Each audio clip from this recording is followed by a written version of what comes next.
بسم الله الرحمن الرحيم. كونوا ربانيين. هنا المدرسة الربانية.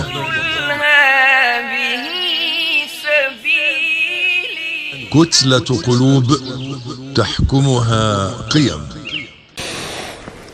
السلام عليكم ورحمة الله وبركاته. أعوذ بالله من الشيطان الرجيم. بسم الله الرحمن الرحيم. إن الحمد لله أحمده تعالى وأستعينه وأستغفره، وأعوذ بالله تعالى من شرور أنفسنا ومن سيئات أعمالنا. من يهده الله فلا مضل له، ومن يضلل فلا هادي له، وأشهد أن لا إله إلا الله وحده لا شريك له، وأشهد أن محمدا عبده ورسوله. اللهم صل على محمد وعلى آل محمد كما صليت على إبراهيم وعلى آل إبراهيم إنك حميد مجيد. اللهم بارك على محمد وعلى آل محمد كما باركت على إبراهيم وعلى آل إبراهيم إنك حميد مجيد. يا أيها الذين آمنوا اتقوا الله حق تقاته ولا تموتن إلا وأنتم مسلمون. يا أيها الناس اتقوا ربكم الذي خلقكم من نفس واحدة وخلق منها زوجها وبث منهما رجالا كثيرا ونساء، واتقوا الله الذي تساءلون به والأرحام إن الله كان عليكم رقيبا. يا أيها الذين آمنوا اتقوا الله وقولوا قولا سديدا يصلح لكم أعمالكم ويغفر لكم ذنوبكم، ومن يطع الله ورسوله فقد فاز فوزا عظيما. أما بعد، فإن أصدق الحديث كلام الله تعالى، وخير الهدي هدي محمد صلى الله عليه وعلى آله وصحبه وسلم، وإن شر الأمور محدثاتها، وكل محدثة بدعة، وكل بدعة ضلالة، وكل ضلالة في النار. ثم أما بعد، فإخوتي في الله والذي فلق الحبة وبرأ النسمة إني أحبكم في الله، وأسأل الله جل جلاله أن يجمعنا بهذا الحب في ظل عرشه يوم لا ظل إلا ظله. اللهم اجعل عملنا كله صالحا، واجعله لوجهك خالصا، ولا تجعل فيه لأحد غيرك شيئا. أحبتي في الله، كيف حالكم مع الله؟ وكيف حال قلوبكم مع الله؟ اللهم اهد قلوبنا، اللهم أصلح قلوبنا، اللهم أحيي قلوبنا، اللهم طهر قلوبنا، اللهم نور قلوبنا، اللهم اغسل قلوبنا، اللهم نقي قلوبنا، اللهم حبب إلينا الإيمان وزينه في قلوبنا، اللهم ثبت على الإيمان قلوبنا. آمين آمين. اللهم صل وسلم وبارك على سيدنا محمد وعلى آله وصحبه أجمعين. إخوتي، أنا أحبكم في الله، كل عام وأنتم بخير. وهذه الحلقة الأخيرة قبل رمضان، بقي يومين على دخول رمضان. ماذا أعددت لرمضان؟ وكيف ستستقبل رمضان؟ وما ظنك؟ ما الله صانع بك في رمضان؟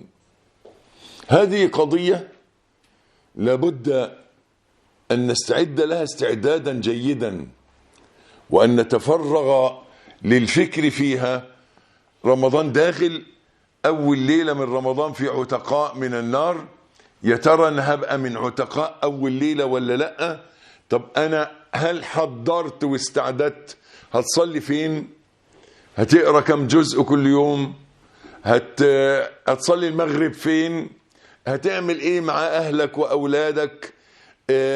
يا ترى ايه اخبار العزومات والمشاوير والصيام؟ هتظبطوا ازاي؟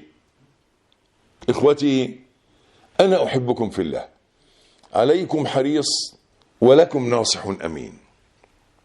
قال رسول الله صلى الله عليه وعلى آله وصحبه وسلم: إن في أيام دهركم لنفحات ألا فتعرضوا لها.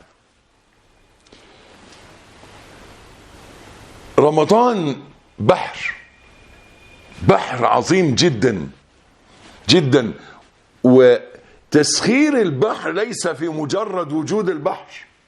يعني ربنا سخر لنا البحر مش في مجرد وجوده، وإنما تسخير البحر هو الاستفادة منه.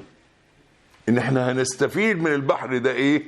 هنطلع منه إيه؟ هنعمل إيه معاه في البحر؟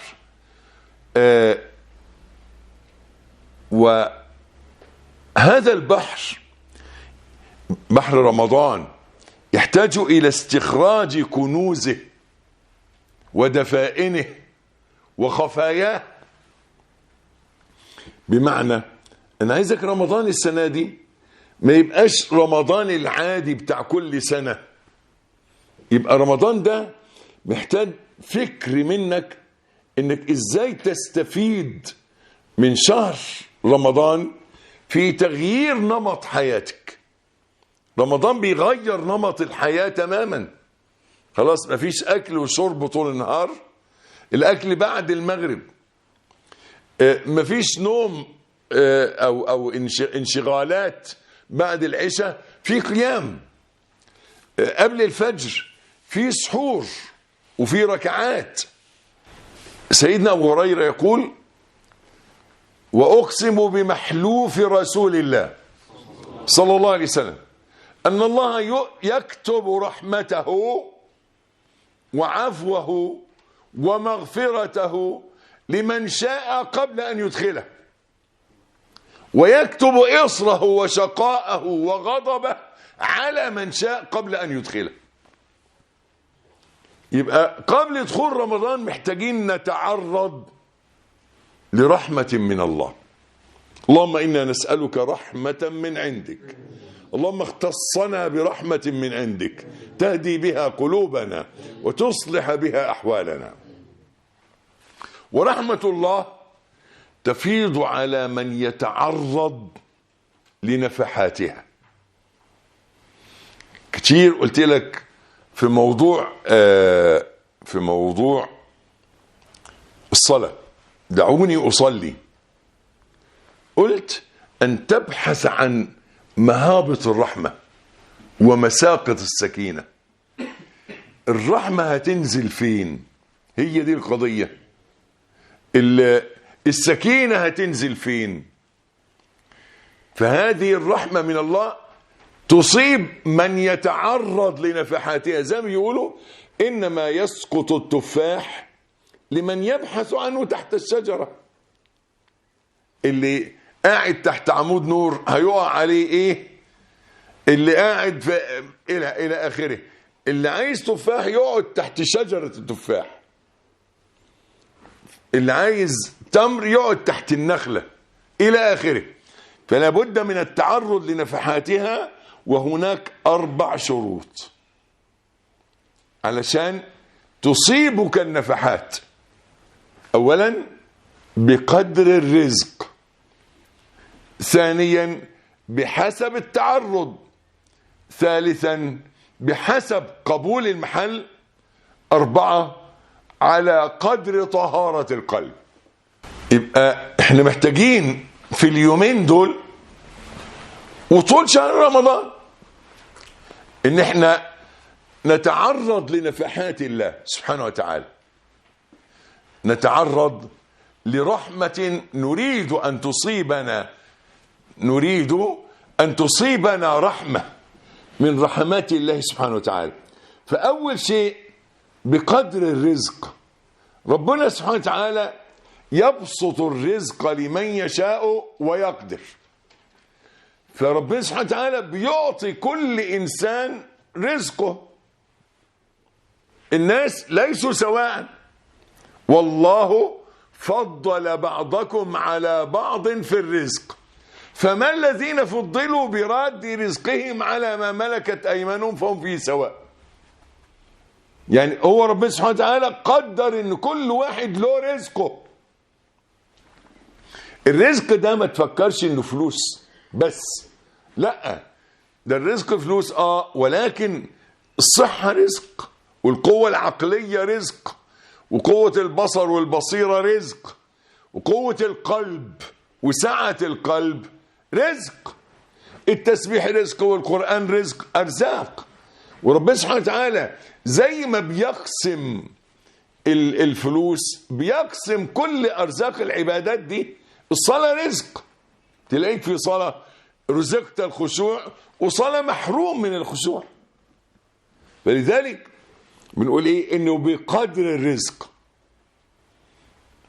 الانسان، زي ما شيخ الاسلام بيقول، شيخ الاسلام ابن تيمية يقول: وكما ان لله ملائكة موكلون، كما ان لله ملائكة موكلون بالسحاب والمطر، وكما أن لله ملائكة موكلين بالسحاب والمطر، فلله ملائكة موكلون بالعلم والهداية. هذا رزق الأجساد وقوتها، وذاك رزق القلوب وأقواتها. فرزق القلوب ده ربنا له ملائكة بتسوق إلى القلوب. فعلى قدر الرزق انت زي ما بتطلب الفلوس وتسعى ليها، برضو نفس الشيء محتاج تطلب الهداية، وتطلب القرآن، وتطلب الذكر، وتسعى إليها بقدر الرزق. وكل حاجة انت شايفها مادية بتكتر الرزق من الفلوس، بتكتر الرزق من الفلوس، فكذلك هناك أسباب مادية عملية تكتر الرزق من العبادة والطاعة والهداية والإكرام. 2، بحسب التعرض. بمعنى الرحمات نازلة زي سحابة هتمطر، كل ما تقف تحت السحابة بطريقة كاملة ينزل عليك المطر كله، أو تقف بعيد يصيبك رذاذ. كل ما تقرب وتستشرف وتتجه وتتوجه وتطلب، وزي ما الرسول قال في ليلة القدر: التمسوها تحروها. فنفس الشيء في الرحمات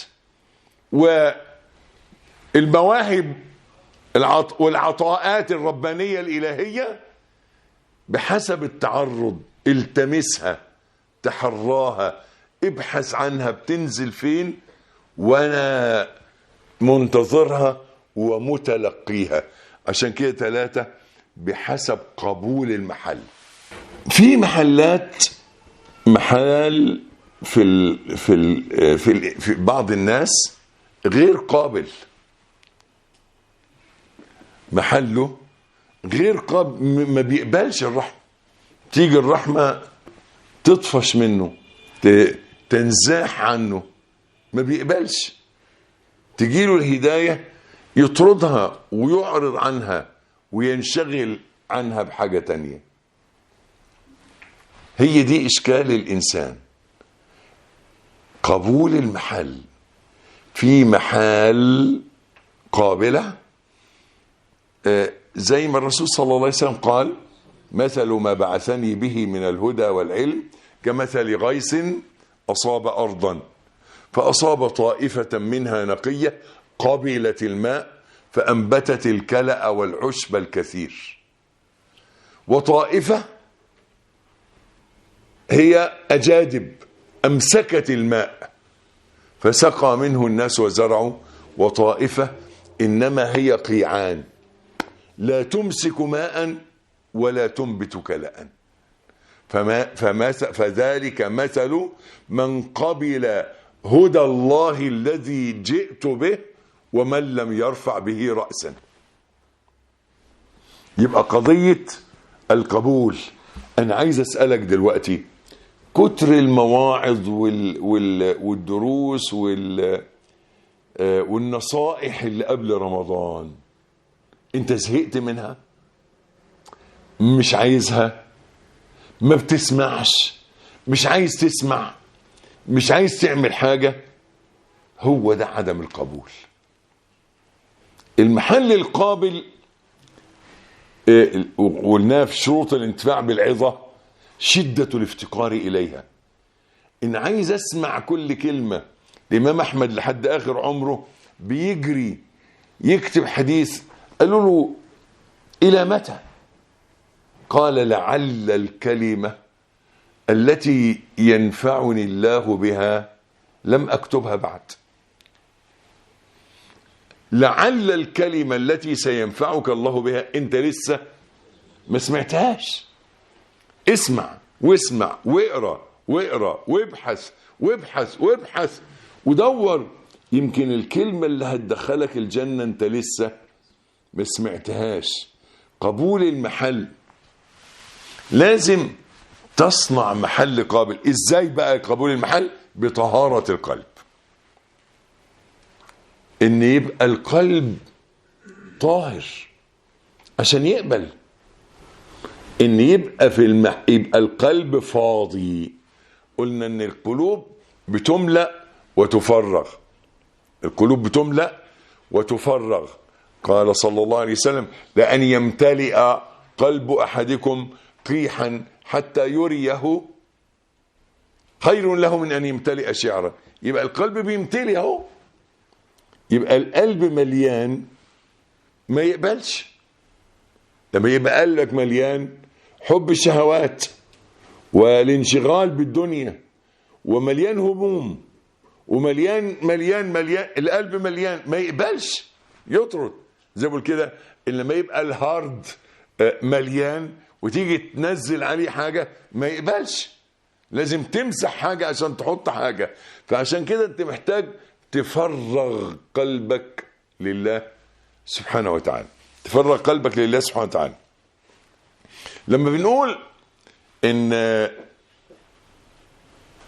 بنقول ان رمضان بحر، انت محتاج تبحر في رمضان بسفينة. السفينة دي هي القلب، قلبك اللي انت هتركبه. الطريق الى الله تقطع بالقلوب لا بالاقدام. قلبك ده هو اللي انت هتركبه عشان يمشي بيك في رمضان، يوصلك. سفينتك اللي انت هتركبها. ولكي تنجو لابد من إصلاح السفينة، من إعداد السفينة، من أن تكون السفينة قادرة على الإبحار والوصول. فتبدأ من دلوقتي تصلح قلبك اللي احنا قلنا عليه بقى طهارة القلب دي. تصلح قلبك وتعده لكي يكون حاملك الذي يوصلك إلى الله سبحانه وتعالى. أصلح السفينة. واحد، لا تذر ثقبا، لا تدع في السفينة ثقبا. شوف سيدنا أبو بكر رضي الله عنه لما كان مع سيدنا النبي صلى الله عليه وسلم في الهجرة ودخلوا الغار، أول حاجة عمل في الغار قال إيه؟ قال للنبي سيدنا النبي صلى الله عليه وسلم انتظر. ودخل شاف كل الثقوب اللي في الغار، عمل إيه؟ سدها، عشان قد يكون في هذا الثقب حية أو ثعبان أو عقرب يؤذي النبي صلى الله عليه وسلم. فلذلك أول حاجة عمل إيه؟ إنه دخل سد الثقوب والخروم اللي موجودة في الغار. نفس الشيء، امسك سفينتك وكل ثقب. هي الثقوب اللي جت في القلب دي جت منين؟ القلب اتخرم،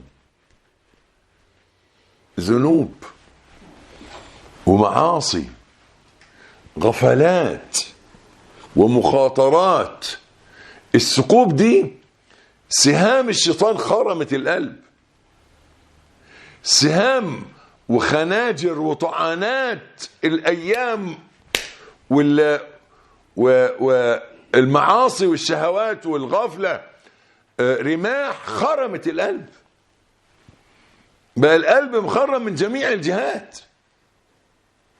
مش هيغرق، هيتملي ميه ويغرق. غرق القلوب. قال الله: بل قلوبهم في غمرة من هذا. مغمورة، غرقانة.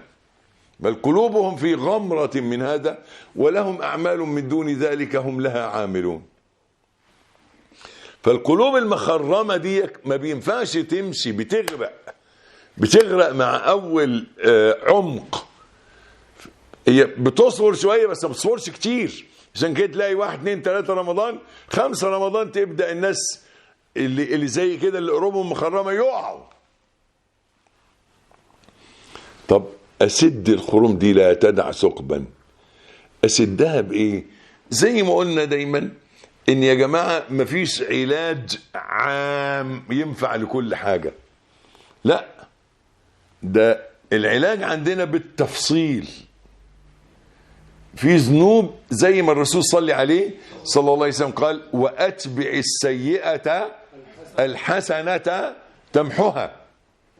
ففي سيئات لا يمحوها إلا حسنات معينة.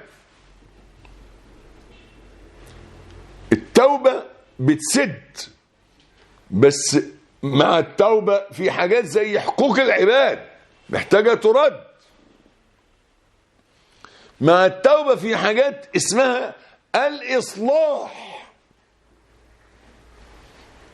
مع التوبة في حاجات اسمها العزم على على عدم العودة، الإقلاع.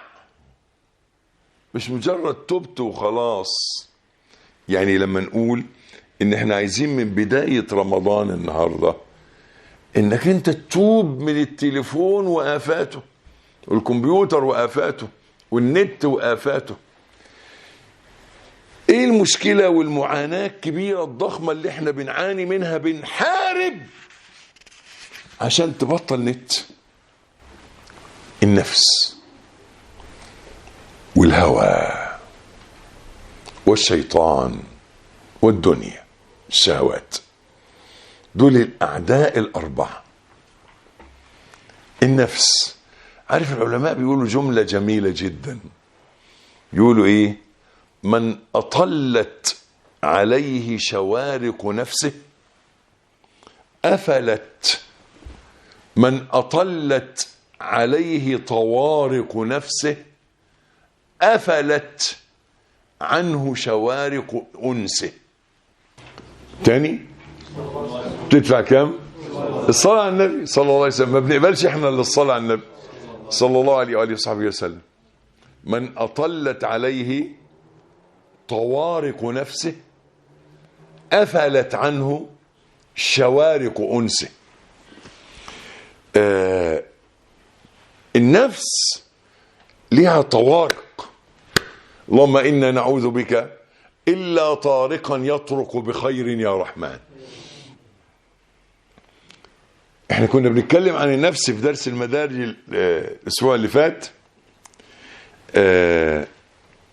وإن النفس عنيفة وقوية وصعبة جدا، ترويضها من أصعب الصعوبات، فليها طوارق. الطوارق ديك إذا استسلم الإنسان لها مش هيعرف يعيش معنى الأنس بالله، هيعيش مع نفسه، هيعيش لنفسه. وطائفة قد أهمتهم أنفسهم يظنون بالله ظن الجاهلية يقولون هل لنا من الأمر من شيء. هم كده بيقولوا إيه مصلحتنا إحنا في الموضوع ده؟ النفس بتقول إيه مصلحتي أنا؟ هستفيد إيه؟ هي دي النفس. فعشان كده بيذهب كل أنسه بالله. من أطلت عليه طوارق نفسه غربت عنه شوارق أنسه. مش هيشرك الأنس بالله سبحانه وتعالى. لذلك لما بنحارب معاك ان انت في رمضان تبطل تليفون وكمبيوتر ونت،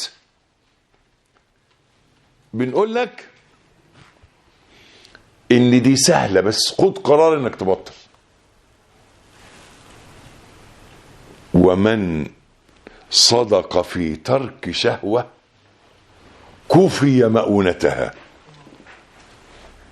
فإن الله أكرم من أن يعذب قلبا بشهوة تركها من أجله. من صدق في ترك شهوة،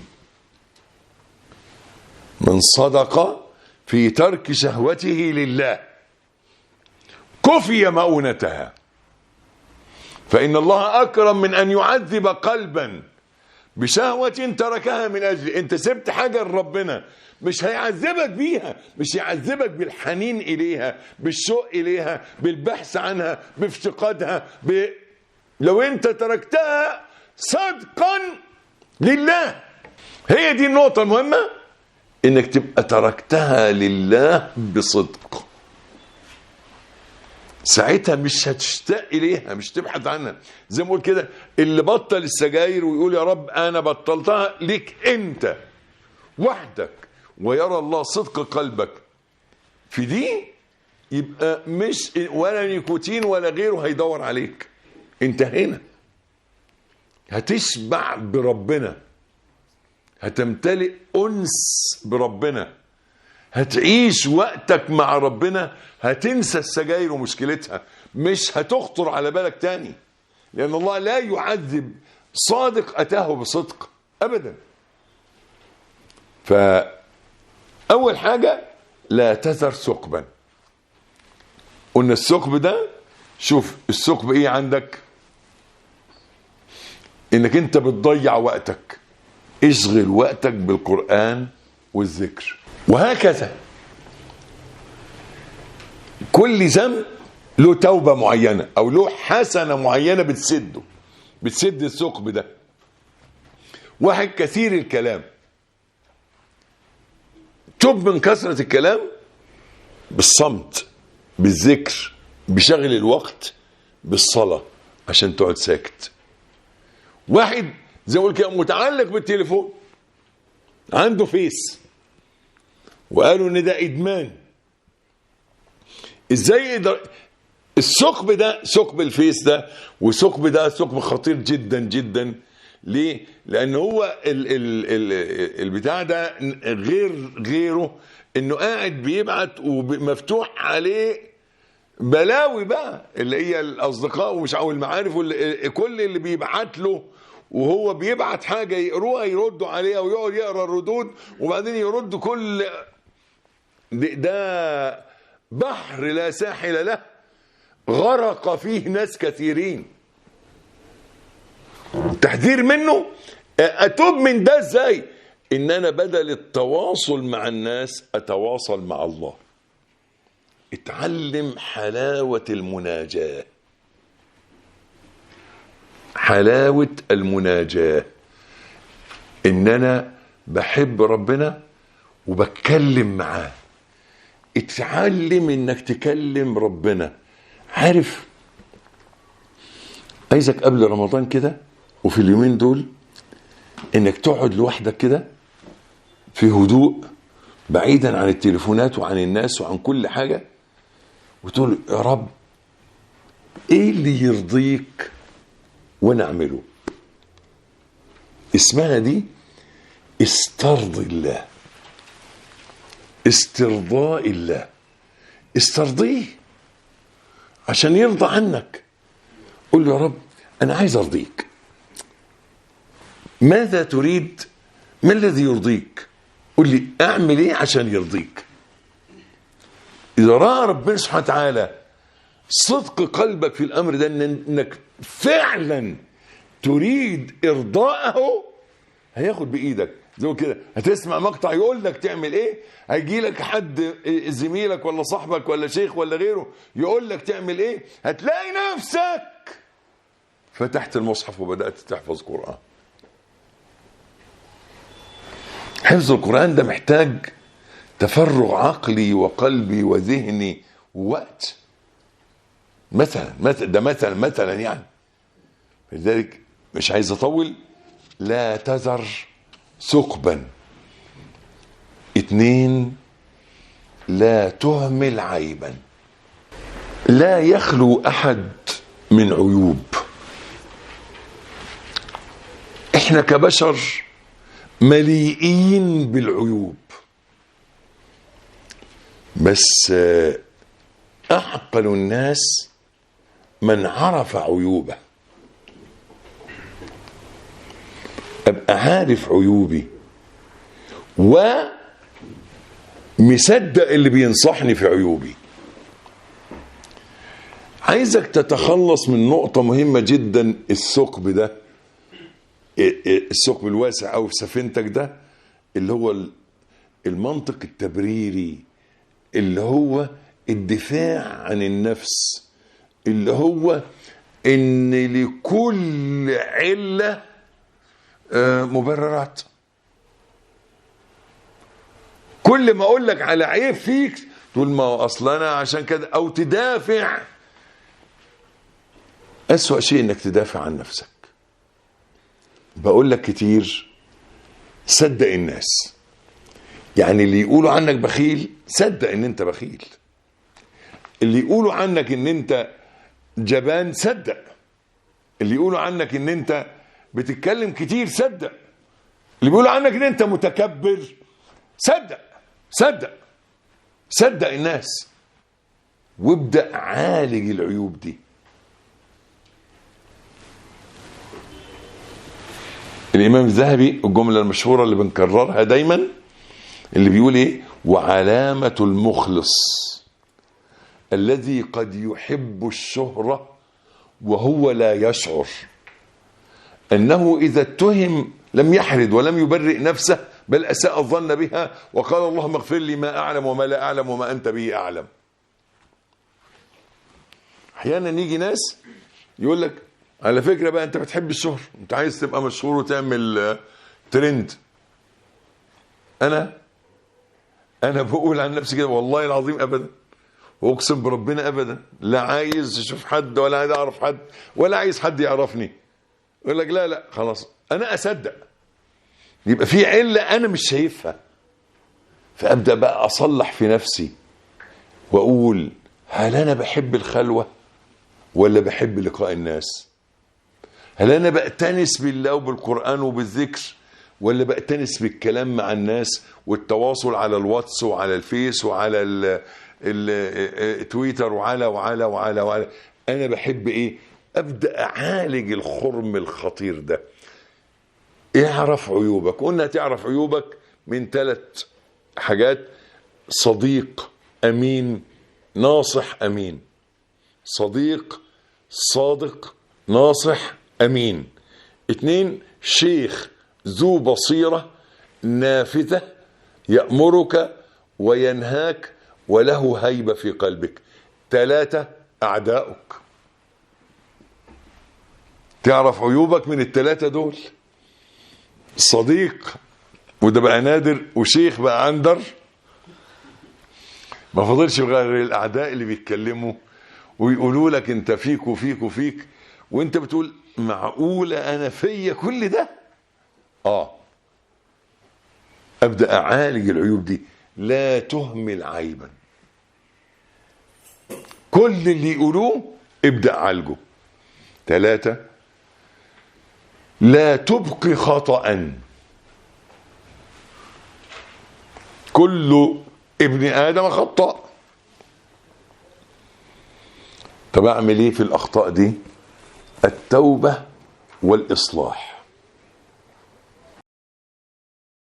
والاعتذار، الرجوع اليه اصلاحا كما رجعت اليه اعتذارا. دي في منزلة الانابة، اول نقطة في منزلة الانابة، انك ما يكفيش الاعتذار، لازم تصلح غلطتك، صلح اخطائك واستفيد. يعني هي دي قضية ان اسوأ انسان اللي ما يستفيدش من اخطائه. لما تغلط استفيد من اخطائك، استفيد منها وتعلم منها عشان ما تكررهاش تاني. 4 لا تنسى شيئا مما تحتاجه. لا تنس مما تحتاجه شيئا. انا وانا رايح لربنا محتاج ايه؟ سبحان الله العظيم. وقفت على قبر اخ قريبا، وفي الكلمة اللي بعد الدفن وانا بقول للناس كده قول النبي صلى الله عليه وسلم: اخواني لمثل هذا اليوم فاعدوا. خطر ببالي فعلا وانا بقول لهم: ابعت للقبر ده هنا، ابعت للقبر لو عايز القبر ده يبقى منور، ابعت لندا من دلوقتي تنور، نور لندا في مسجد تروح لك في قبرك. لو عايز سرير تنام عليه، ادي سرير لفقير تلاقيه في قبرك. هي دي بقى لا تنسى شيئا مما تحتاج إليه.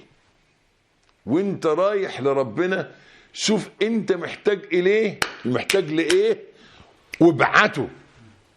ابعته من دلوقتي كل أغراضك اللي انت محتاجها. قالوا ايه؟ نعم أهلنا، نعم الأهل الفقراء يحملون زادنا إلى الآخرة. اللي هتتصدق عليه ببطانية تلاقيها هناك، سرير تلاقيه هناك، كوباية مية تلاقيها هناك، شوية تمر تلاقيه هناك. كل اللي انت عايزه ابعته هناك. دي نظرية سيدنا أبو ذر رضي الله عنه. لما راح جماعة من الناس زاروه فبصوا في البيت ما لقوش حاجة، فقالوا له: أين المتاع يا أبا ذر؟ قال: إن لنا بيتا خيرا من هذا نرسل إليه صالح متاعنا. قال له: احنا عندنا بيت يقصد في الجنة، بنبعت له الحاجات الجميلة. فقالوا: إنك لا تستغني عن متاع ما دمت ها هنا. قال: إن صاحب البيت لا يدعنا. ربنا مش هيسيبنا هنموت ونسيب كل ده.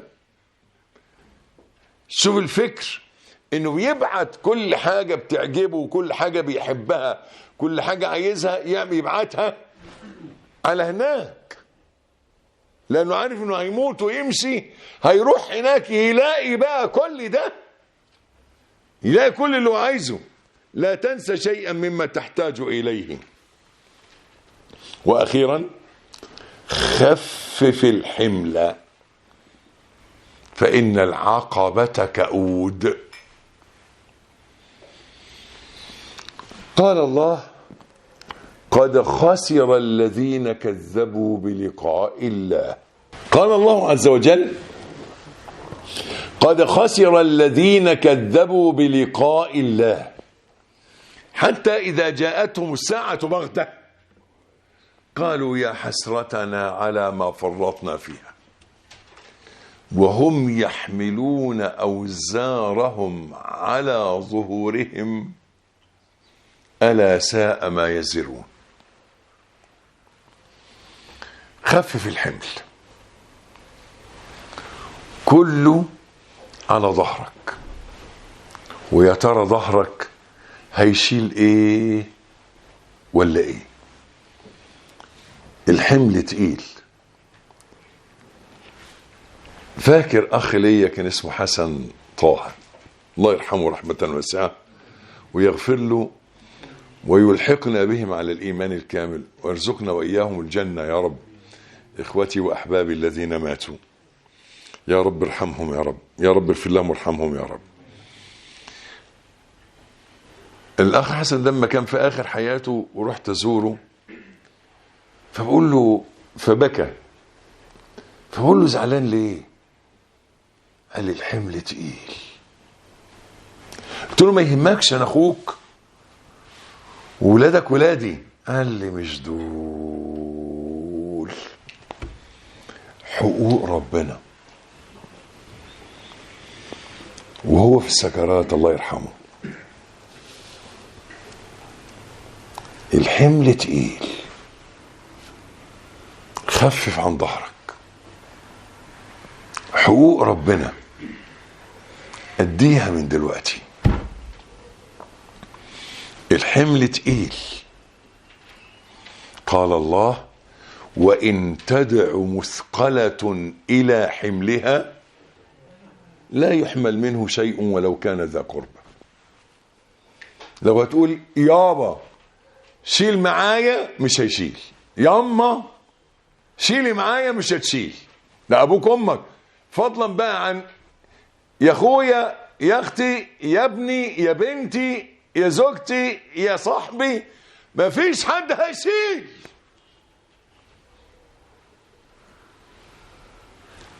محدش هيشيل معاك، محدش هيشيل عنك، كل واحد مهموم بشيلته. فخفف، خفف عن نفسك. وبدأ لي الآن ان موضوع العيوب تصليح العيوب، عايز اذكر بعض العيوب الشائعة. ممكن ما يكونش فيك حاجة منها خالص، بس يعني خلينا نقولها، بس يمكن ألمس حاجة انت مش واخد بالك منها. من العيوب الشائعة انك انت بتفتر بسرعة، تقوم وعلى طول تقع. من عيوبك الانشغال بالناس، اللهم اكفنا شر الناس. من عيوبك انك متردد، ما بتقررش وتحسم الامر وتوصل لربنا بسرعة. من عيوبك انك بتتأثر بكلام الناس، يقول لك اصل الكلام ده بيحبطني، بتزعل. من عيوبك انك لا تكمل عملا، كل اعمالك مبتورة وناقصة. من عيوبك كثرة هموم الدنيا، شايل هم كسوة الشتاء وكسوة الصيف ولبس العيد ولبس المدارس، وشايل هم صحتك واكلك وشربك وسكنك وجوازك والزوجة والام والاب والاخ والاخت والجيران والمسجد همومك كتير تعطلك الهموم، هموم الدنيا. من عيوبك عارف انك بتفتقد توفيق الله واعانة الله نتيجة انك تنسى اصلاح النية. بتفتقد توفيق الله واعانة الله لانك بتنسى تصحيح النية، اصلاح النية، انك نيتك في كل عمل قبل ما تعمل اي حاجة تنوي نية صالحة ان دي خالصة لله. من عيوبك ان المعاصي والسيئات مش سايباك، دايما تتكعبل في شوية معاصي كل يوم كل يوم كل يوم. السيئات والمعاصي. من عيوبك انك حساس، تتأثر بسرعة، وتأثرك يؤثر على علاقتك مع الله. من عيوبك أنك تحب الاختلاط بالناس، وهذا يعطلك. من عيوبك أنك ما بتفوقش بسرعة، بطيء الفيئة، ما بترجعش بسرعة. من عيوبك أنك تغلبك الشهوات. كل واحد له شهوات مسيطرة عليه، مستولية عليه، متشبثة بيه. الناس مش زي بعضها. في واحد مشكلته في النوم، واحد مشكلته في الأكل والشرب، وواحد مشكلته في النسوان، واحد مشكلته في الفلوس، واحد مشكلته في المناصب والجاه، واحد مشكلته في المظاهر والمنظر والجسم والترويق والحلاوة والأماميرة. كل واحد له شهوة هي اللي مضيعاه. يا ترى شهوتك ايه اللي هتحاول تخلص منها؟ بعد ما دخلنا العيوب والمشاكل والقضايا دي كلها، عايز اوصل بقى، عايز اتحرك بقى، عايز اقرب بقى. اعمل ايه؟ قلنا في 4 اعداء لازم تتخلص منهم. دول العقبات 4: النفس، الشيطان، النفس الهوى، الشيطان الدنيا. النفس، نفسك الأمارة بالسوء هي والهوى، لأن الهوى هوى النفس. هوى ده مشكلة كبيرة جدا. ليس هناك إله يعبد تحت أديم السماء شر من الهوى. الهوى اللي هو مزاجك الشخصي. يعني الهوى أقول إيه؟ اللي هو يعني عارف الهوى مزاجي آكل الحاجة الفلانية، مزاجي أروح المكان الفلاني، مزاجي أعملها بالطريقة الفلانية. هي دي مشكلة هوى النفس. العلاج ببساطة علمها التحليق تكره الإسفاف، علمها العز تأنف من الذل، علمها الطاعات تأنف من المعصية. عايز أقول لك حاجة حلوة قوي، أحلى حاجة في الدنيا كلها إن مفيش، مش عارف تتقال إزاي دي، أجمل من ربنا. اسمه الجميل، له الجمال كله والكمال كله والعظمة كلها فهواه. حلوة دي؟ خلي هواك الله. أنا عايز ربنا، بحبه، عايز ربنا يحبني. زي ما قلنا كده، ايه اللي يرضيك يا رب، ايه اللي يعجبك يا رب انا اعمله. خلي هواك ده، لن يؤمن احدكم حتى يكون هواه تبعا لما جئت به. هي دي النقطة الأولية عشان تتخلص من النفس والهوى، ان نفسك دي تبيعها لربنا. ان الله اشترى من المؤمنين ايه؟ انفسهم. بيعها، ما يبقاش معاك نفس. ايه الدليل على ان معاكش نفس؟ لو حد شتمك ولا ضربك ولا زعلك ولا زقك ولا عمل فيك حاجة، ما تزعلش، لان دي بتاع ربنا مش بتاعتي، ربنا اللي يدافع عنها. لو لقيت نفسك بتزعل عشان نفسك وتتأثر عشان نفسك وتعز عليك نفسك ويبقى نفسك معاك، ربنا ما قابلهاش، لم يقبل منك نفسك اللي انت بعتها له. دي مشكلة كبيرة. يبقى ازاي اتخلص من عقبة النفس والهوى؟ ان انا ابيع نفسي لله، ما تبقاش معايا، ما تبقاش ملكي، لا اغضب لها ولا اسعى لها. زي ما قال الاحنف بن قيس: وهل هناك شر من نفسي حتى اعطيها شهوتها؟ اعتبارها انها عدو، اعتبارها انها اماره بالسوء، اعتبارها انها عقبه بينك وبين ربنا. خلص من هواك، خالف هواك. نفسك تقول لك ننام، قول طب هنقف نصلي ركعتين. نفسك تقول هناكل، تقول طب نصوم النهارده، نأجل الاكل ساعتين. نفسك تقول لك امسك التليفون، نقول طب نمسك المصحف. وقد أجمع العلماء على أن النفس لا تعطى مناها حتى تصل إلى مولاها، وأنها لا تصل إلى مولاها حتى تكون صحيحة سليمة، وأنها لا تكون صحيحة سليمة حتى يكون داؤها هو دواها. داؤك هواك ودواؤك مخالفة هواك. خلص الكلام. العدو الثاني الشيطان. وربنا ذكر في القرآن في 13 موضع في القرآن التنبيه على عداوة الشيطان والأمر باتخاذه عدوا. إن الشيطان لكم عدو فاتخذوه عدوا. انا بزعل من ولادي لو حد عدوي وهم يصاحبوه، صح ولا لا؟ اي حد انا بحبه وبعدين شايفه بيصاحب عدوي وماشي مع عدوي بيحب عدوي، انا اعاديه.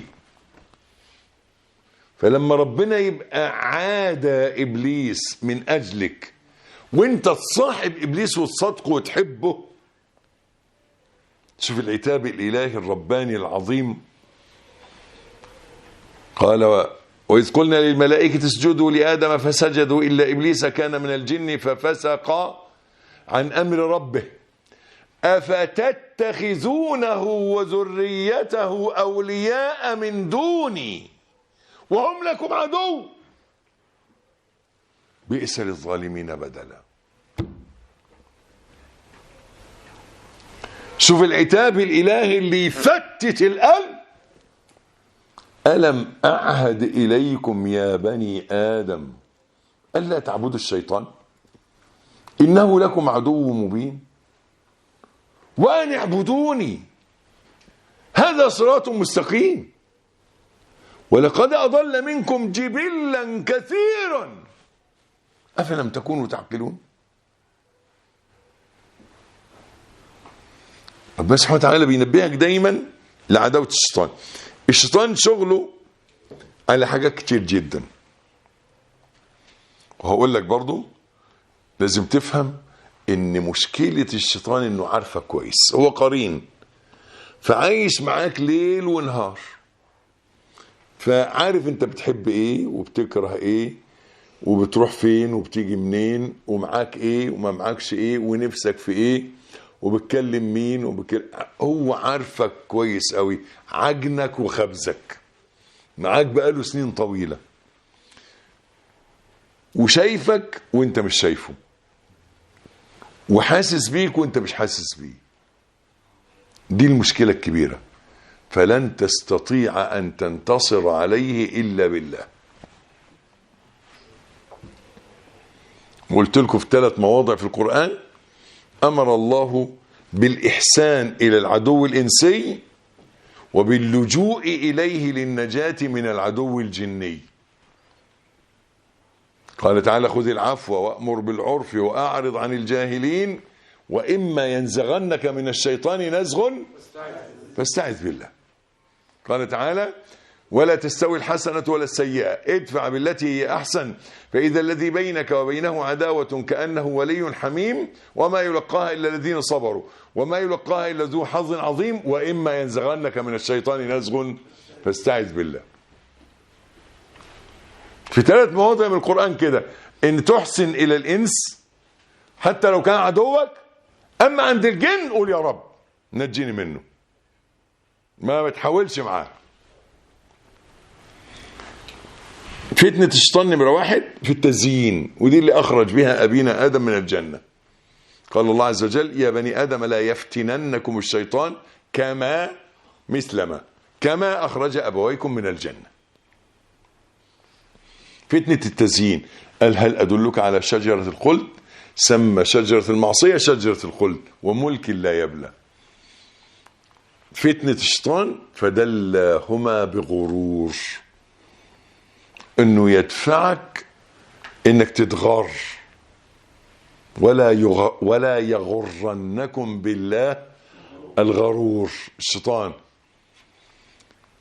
ان يخليك تبقى مغرور، بتعمل معصية وانت مغرور، فدلهما نزلوا لتحت بغرور، بتعمل معصية وكأنك بتعمل قرب عظيمة وطاعة.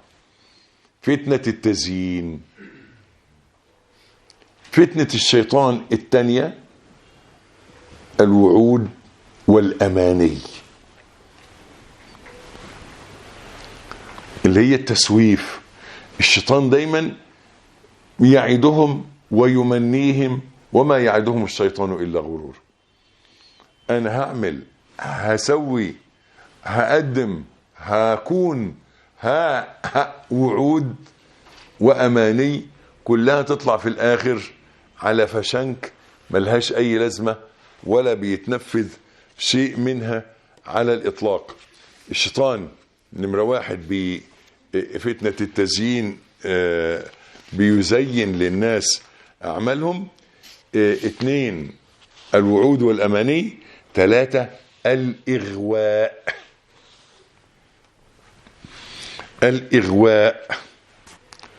الإغواء قلنا إن ناس 3: راشد وضال وغاو. الراشد عرف الحق واتبع، الضال لم يعرف الحق فلم يتبع، الغاوي الذي عرف الحق واتبع خلافه.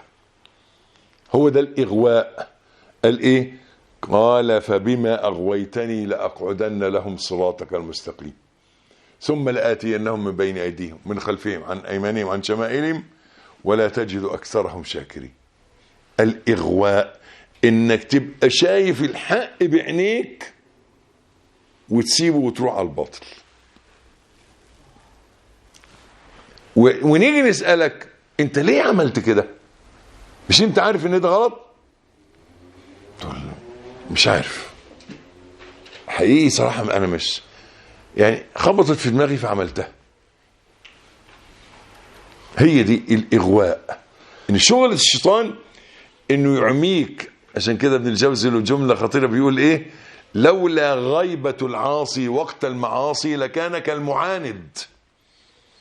يعني انت عارف ان دي معصية، وانت عارف ان اللي بيعمل معصية بيغضب ربنا، وانت عارف ان اللي ربنا بيغضب عليه دخله النار، انت عارف وبتعملها متعمد. يقول لا مش متعمد، كنت ناسي، مش واخد بالي، غلطت.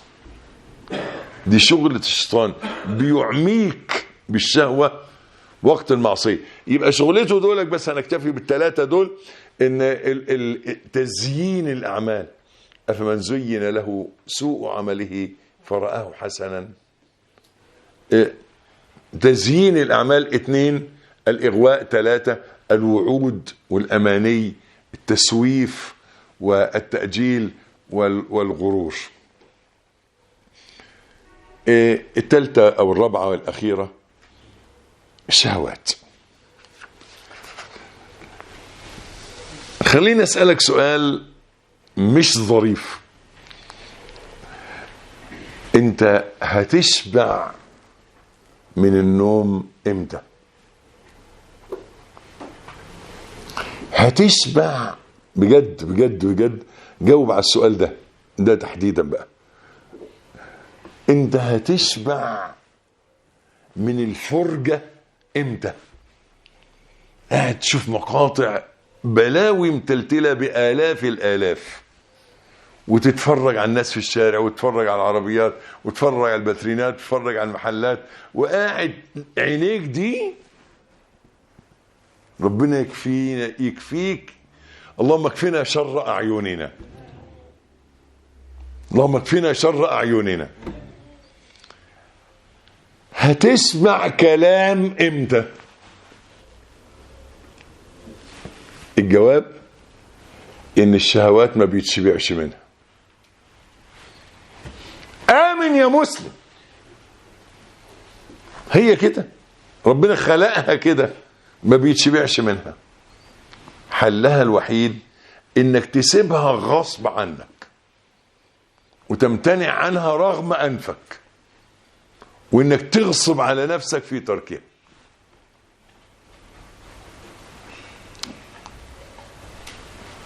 كلمة أخيرة قبل رمضان: يا أيها الناس توبوا إلى الله، يا أيها الذين آمنوا توبوا إلى الله توبة نصوحا، وتوبوا إلى الله جميعا أيها المؤمنون لعلكم تفلحون. رمضان بحر، اغتنم ما سخره الله لك من هذا البحر، ولا تغرق فتأكلك الحيتان. أحبكم في الله، كل سنة وانتم طيبين، كل عام وانتم بخير. أحبكم في الله وأستودعكم الله، والسلام عليكم ورحمة الله وبركاته. بسم الله الرحمن الرحيم. كونوا ربانيين. هنا المدرسة الربانية. قل هذه سبيلي كتلة قلوب تحكمها قيم.